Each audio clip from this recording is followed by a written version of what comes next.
friends, and happy Sunday. We have reached the end of another week. Although some people say it's Saturday is the end of the week, and some people say that Sunday is the end of the week. The week starts on Monday.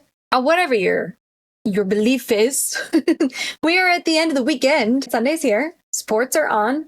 Fall is in the air. We're here. We're relaxed. We're rested, hopefully.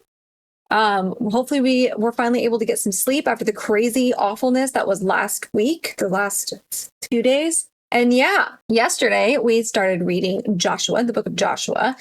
We read a few chapters and we left off in the middle.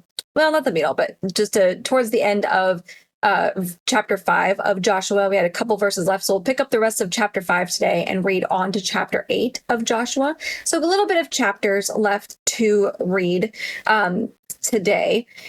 We didn't really get a whole lot of information yesterday. Joshua was just trying to take over Israel after Moses has died. 2 million people he's trying to wrangle. So far, so good. And then we met Rahab, the harlot, which I have heard that name before variously in it tickles the back of my brain. I have heard that name before, which she hid the 2 Israeli spies as they kind of peeked around in the land of Jericho to see what's what and take a little look-see as to what's going on. She hid them from the guard, basically, that were hunting him down. So we shall see what happens to her, because if I remember correctly, God specifically said, like, everybody in these cities needs to get wiped out. Women, children, doesn't matter. Like, don't even take their cattle. They're harlots. They've done evil works and done all this stuff. So we're gonna see how that goes. Poor Joshua is in for it already. You know, he's only been leader of Israel for a day. Anyway, it's episode 45 today. 45 days in. This is crazy. We have our Bible. We have our devotional book, which is linked. All of this is linked in the description below for those of you who are new here and interested maybe in purchasing the book to follow along. And of course, we have our Java here. And that's that. I'm going to stop rambling and we're just going to get right into it here. Episode 45, Against All Odds. There's something beautiful about a well-executed military strategy. Think of the Trojan Horse or Operation Desert Storm. The operation totally surprises the enemy and leaves hardly any casualties on your side. The victory is swift and sure. Generals who design these plans earn the reputation as geniuses because clean victories are so difficult to achieve. It's good that the Israelites had God as their general, because this passage is one long string of military engagements. The people find out who the real genius is. Fortunately, Joshua goes along with God's program too. In this passage, we also learn about the possible negative effects of sin and about the responsibilities of family members. All right, we're going to have to brace ourselves here. Military engagements and strategies. Like I said before, today's chapters are Joshua 5, verse 13 through 8:35. Joshua 5:13. Now it came about when Joshua was by Jericho that he lifted up his eyes and looked, and behold, a man was standing opposite him with his sword drawn in his hand. And Joshua went to him and said to him, "Are you for us or for our adversaries?" He said, "No, rather I indeed come now as captain of the host of the Lord." And Joshua fell on his face to the earth and bowed down and said to him, "What has my Lord to say to his servant?" The captain of the Lord's host said to Joshua, "Remove your sandals from your feet, for the place where you are standing is holy." And Joshua did so. That's the message you bring. Okay. Joshua 6, the conquest of Jericho. Now Jericho was tightly shut because of the sons of Israel. No one went out and no one came in. The Lord said to Joshua, "See, I have given Jericho into your hand with its king and the valiant warriors. You shall march around the city, all the men of war, circling the city once. You shall do so for 6 days. Also, 7 priests shall carry 7 trumpets of ram's horns before the ark. And then on the 7th day you shall march around the city 7 times, and the priests shall blow the trumpets. It shall be that when they make a long blast with the ram's horn, and when you hear the sound of the trumpet, all the people shall shout with a great shout, and the wall of the city will fall down flat, and the people will go up, every man straight ahead." So Joshua the son of Nun called the priests and said to them, "Take up the ark of the covenant, and let 7 priests carry 7 trumpets of ram's horns before the ark of the Lord." Then he said to the people, "Go forward and march around the city, and let the armed men go on before the ark of the Lord." And it was so that when Joshua had spoken to the people, the 7 priests carrying the 7 trumpets of ram's horns before the Lord went forward and blew the trumpets, and the ark of the covenant of the Lord followed them. The armed men went before the priests who blew the trumpets, and the rear guard came after the ark while they continued to blow the trumpets. But Joshua commanded the people, saying, "You shall not shout, nor let your voice be heard, nor let a word proceed out of your mouth until the day I tell you, shout. Then you shall shout." So he had the ark of the Lord taken around the city, circling it once. Then they came into the camp and spent the night in the camp. Now Joshua rose early in the morning, and the priests took up the ark of the Lord. The 7 priests, carrying the 7 trumpets of ram's horns before the ark of the Lord, went on continually and blew the trumpets, and the armed men went before them, and the rear guard came after the ark of the Lord, while they continued to blow the trumpets. Thus the second day they marched around the city once and returned to the camp. They did so for 6 days. Then on the 7th day they rose early at the dawning of the day and marched around the city in the same manner 7 times. Only on that day they marched around the city 7 times. At the 7th time, when the priests blew the trumpets, Joshua said to the people, "Shout, for the Lord has given you the city. The city shall be under the ban. It and all that is in it belongs to the Lord. Only Rahab the harlot and all who are with her in the house shall live, because she hid the messengers whom we sent. As for you, only keep yourselves from the things under the ban, so that you do not covet them, and take some of the things under the ban, and make the camp of Israel accursed, and bring trouble on it. But all the silver and gold and articles of bronze and iron are holy to the Lord. They shall go into the treasury of the Lord." So the people shouted, and priests blew the trumpets, and when the people heard the sound of the trumpet, the people shouted with a great shout, and the wall fell down flat, so that the people went up into the city, every man straight ahead, and they took the city. They utterly destroyed everything in the city, both man and woman, young and old, and ox and sheep and donkey, with the edge of the sword. Joshua said to the 2 men who had spied out the land, "Go into the harlot's house and bring the woman and all she has out of there, as you have sworn to her." So the young men who were spies went in and brought out Rahab, and her father, and her mother, and her brothers, and all she had. They also brought out all her relatives and placed them outside the camp of Israel. They burned the city with fire and all that was in it. Only the silver and gold and articles of bronze and iron they put into the treasury of the house of the Lord. However, Rahab the harlot and her father's household and all she had, Joshua spared. And she has lived in the midst of Israel to this day, for she hid the messengers whom Joshua sent to spy out Jericho. Then Joshua made them take an oath at that time, saying, "Cursed before the Lord is the man who rises up and builds the city Jericho. With the loss of his firstborn he shall lay its foundation, and with the loss of his youngest son he shall set up its gates." So the Lord was with Joshua, and his fame was in all the land. Joshua 7. Israel is defeated at Ai. But the sons of Israel acted unfaithfully in regard to the things under the ban. For Achan, the son of Carmi, the son of Zabdi, the son of Zerah, from the tribe of Judah, took some of the things under the ban. Therefore the anger of the Lord burned against the sons of Israel. Why? It's very easy. Now Joshua sent men from Jericho to Ai, which is near Beth Aven, east of Bethel, and said to them, "Go up and spy out the land." So the men went up and spied out Ai. They returned to Joshua and said to him, "Do not let all the people go up. Only about 2,000 or 3,000 men need to go up to Ai. Do not make all the people toil up there, for they are few." So about 3,000 men from the people went up there, but they fled from the men of Ai. The men of Ai struck down about 36 of their men and pursued them from the gate as far as Shebarim and struck them down on the descent. So the hearts of the people melted and became as water. Then Joshua tore his clothes and fell to the earth on his face before the ark of the Lord until the evening, both he and the elders of Israel, and they put dust on their heads. Joshua said, "Alas, O Lord God, why did you ever bring this people over the Jordan, only to deliver us into the hand of the Amorites to destroy us? If only we had been willing to dwell beyond the Jordan. O Lord, what can I say, since Israel has turned their back before their enemies? For the Canaanites and all the inhabitants of the land will hear of it, and they will surround us and cut off our name from the earth. And what will you do for your great name?" So the Lord said to Joshua, "Rise up. Why is it that you have fallen on your face? Israel has sinned, and they have also transgressed my covenant which I commanded them. And they have even taken some of the things under the ban, and have both stolen and deceived. Moreover, they have also put them among their own things. Therefore the sons of Israel cannot stand before their enemies. They turn their backs before their enemies, for they have become accursed. I will not be with you any more unless you destroy the things under the ban from your midst. Rise up, consecrate the people, and say, 'Consecrate yourselves for tomorrow. For thus the Lord, the God of Israel, has said, There are things under the ban in your midst, O Israel. You cannot stand before your enemies until you have removed the things under the ban from your midst. In the morning, then you shall come near by your tribes. And it shall be that the tribe which the Lord takes by lot shall come near by families, and the family which the Lord takes shall come near by households, and the household which the Lord takes shall come near man by man. It shall be that the one who is taken with the things under the ban shall be burned with fire, he and all that belongs to him, because he has transgressed the covenant of the Lord, and because he has committed a disgraceful thing in Israel. So Joshua arose early in the morning and brought Israel near by tribes, and the tribe of Judah was taken. He brought the family of Judah near, and he took the family of the Zerites, and he brought the family of the Zerites near man by man, and Zabdi was taken. He brought his household near man by man, and Achan, son of Carmi, son of Zabdi, son of Zerah, from the tribe of Judah, was taken. I said Achan before. I'm pretty sure it's Achan.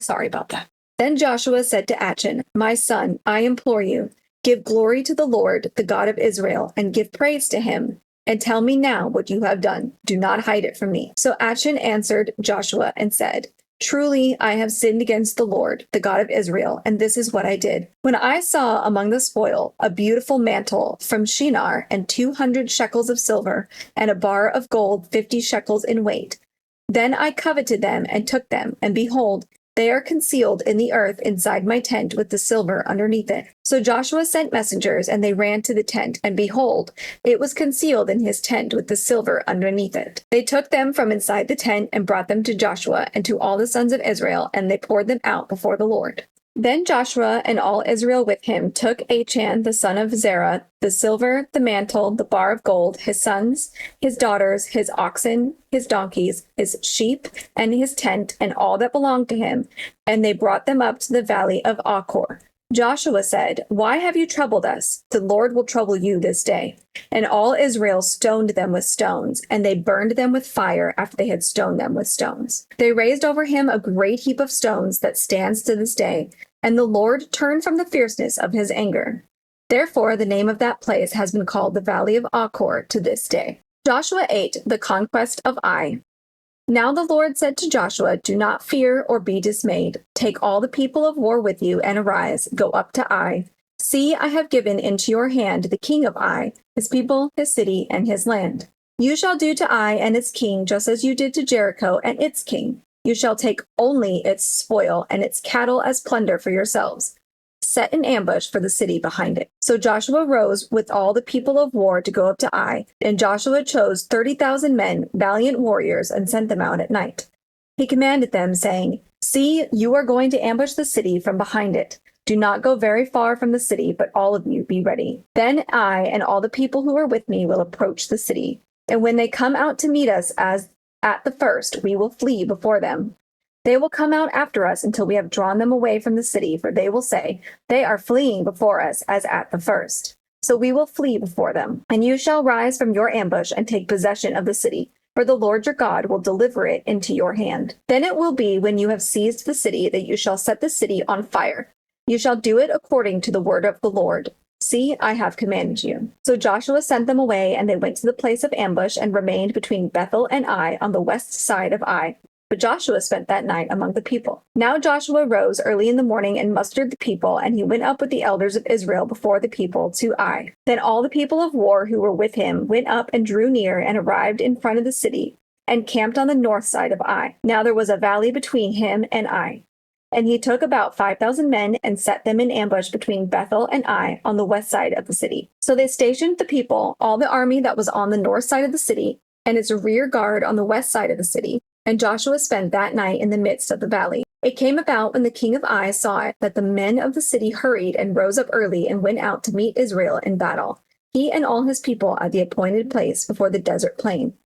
But he did not know that there was an ambush against him behind the city. Joshua and all Israel pretended to be beaten before them and fled by the way of the wilderness. And all the people who were in the city were called together to pursue them, and they pursued Joshua and were drawn away from the city. So not a man was left in Ai or Bethel who had not gone out after Israel, and they left the city unguarded and pursued Israel.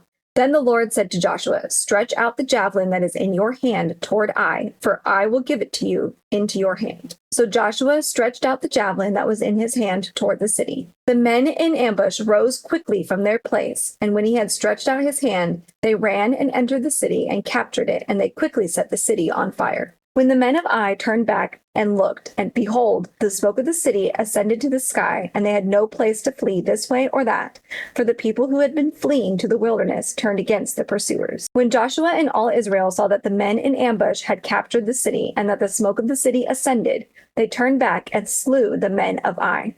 The others came out from the city to encounter them, so that they were trapped in the midst of Israel, some on this side and some on that side, and they slew them until no one was left of those who survived or escaped. But they took alive the king of Ai and brought him to Joshua. Now when Israel had finished killing all the inhabitants of Ai in the fields in the wilderness where they pursued them, and all of them were fallen by the edge of the sword until they were destroyed, then all Israel returned to Ai and struck it with the edge of the sword. All who fell that day, both men and women, were 12,000, all the people of Ai. For Joshua did not withdraw his hand with which he stretched out the javelin until he had utterly destroyed all the inhabitants of Ai. Israel took only the cattle and the spoil of that city as plunder for themselves, according to the word of the Lord which he had commanded Joshua.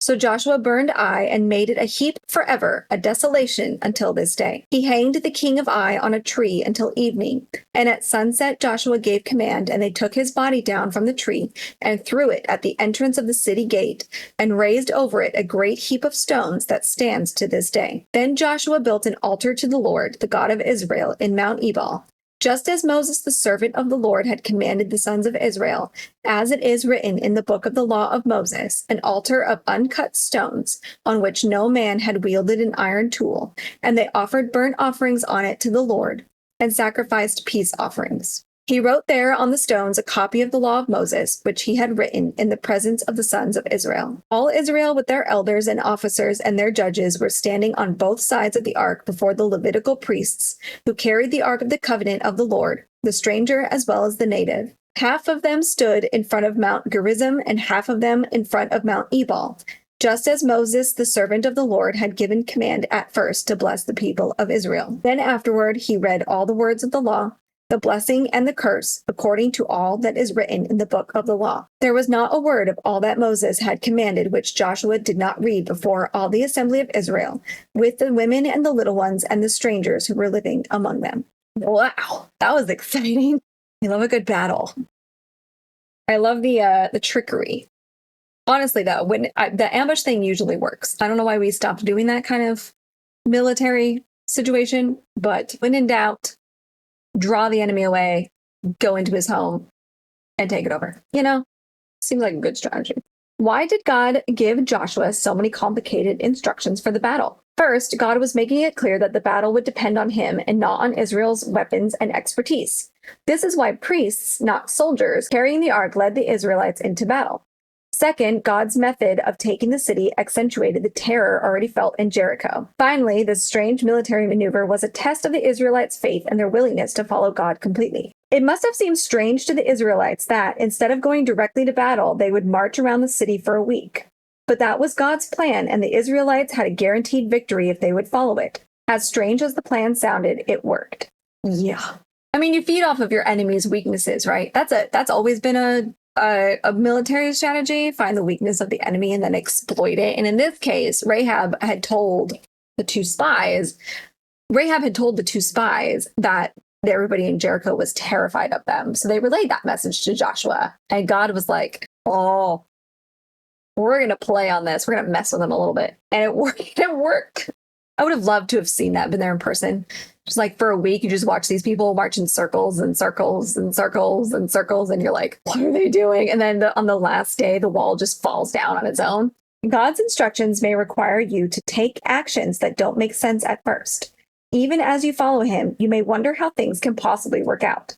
Like the Israelites, take one day at a time and follow step by step. You may not see the logic of God's plan until after you have obeyed. I love that little lesson thrown in there that take it day by day, take everything day by day.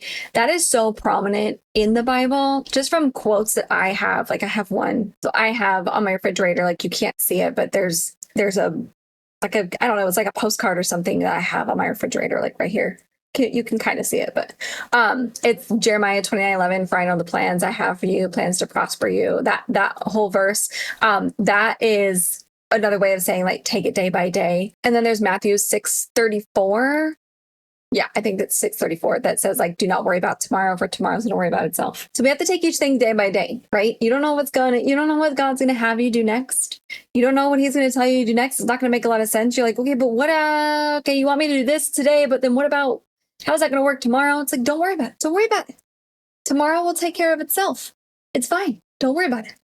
So I love that they threw that in there in this little devotional book here. I love that. And yeah, blindly trusting God's plans for the military strategy. I don't know. Kudos to the Israelites. I think they've seen enough at this point that they're like, maybe we will follow these instructions without causing a stink. That's it. Short episode today, but it's fine. It's Sunday. It's our day of relaxation. Spend time with the fam bam, all of that stuff.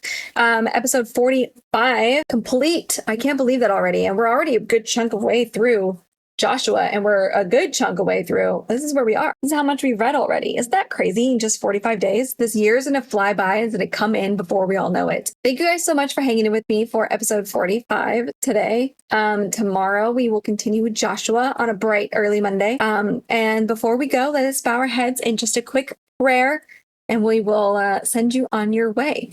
Dear Heavenly Father, thank you so much for guiding us into your presence and into your word. Father, I know there's a lot of your children coming to you now more than ever. Within the last few days, there have been people that are rekindling their faith. There have been people who've been lukewarm that are no longer being lukewarm, that want to be stronger in their faith and be more passionate about their faith. There are people that were not a believer of you at all that have now picked up a Bible for the first time in their lives. And God, I just thank you so much for bringing them to you, for being there as they do come to you, as they open their Bibles for the first time, as they open their Bibles for the first time in a while, or as they open their Bibles for the first time ever, whatever the case may be. God, I ask that you keep everybody's hearts into you as we draw more children near and near to you in the days coming forward. God, thank you so much for leading us into tomorrow, even though we may not know what it brings. You do, even though we may not understand your instructions, and even though we may not understand where you're leading us,